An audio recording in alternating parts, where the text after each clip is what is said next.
مفتی صاحب لاہور کے ایک فیملی بلاگر ہیں، وہ آئے دن صحابہ اور حضرت معاویہ کے بارے میں گستاخیاں کرتے رہتے ہیں. حکومت پاکستان خاموش ہے. حکومت پاکستان اس لیے خاموش ہے کہ اس بارے میں قانون ہی نہیں ہے اور مذہبی طبقہ قانون سازی کرتا بھی نہیں ہے. ہمیں جن چیزوں کو فوکس کرنا چاہیے ان کو ہم فوکس کر نہیں رہے. اب سینٹ سے بل پاس ہو گیا تھا کہ صحابہ کی گستاخی پر سزا ہوگی.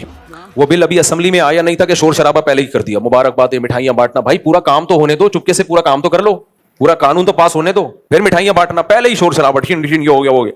تو وہ جو مخالف پارٹی ہے وہ اتنی بیدار ہو گئی کہ انہوں نے جا کے رشوتیں دے کے تعلقات کر کے وہ قانون ہی پاس نہیں ہونے دیا.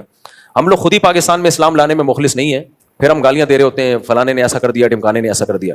ابھی بھی ہو سکتا ہے بھائی، دھرنے دو اس کے اوپر. سیاسی تنظیموں کو چاہیے اس پہ آپ نکلیں اور بولیں بھائی یہ قانون پاس ہو کے رہے گا. تمہارا باپ بھی یہ قانون پاس کرے گا کہ صحابہ کو کسی نے برا بھلا کہا تو اس کی یہ سزا ہے. جب تک لا نہیں ہوگا مضبوط تو تھوڑی کچھ ہو سکتا ہے. قانون کی ایک بڑی حیثیت ہوتی ہے. دیکھو قادیانی بہت دندناتے پھرتے تھے جب تک لا نے ان کو غیر مسلم نہیں کہا تھا. علماء تو سارے کہتے تھے یہ کافر ہیں، قانون نہیں کہتا تھا. جس دن قانون نے کہا ہے نا اس دن سے قادیانیوں کا دکان بند، پتہ ہی گول ہو گیا.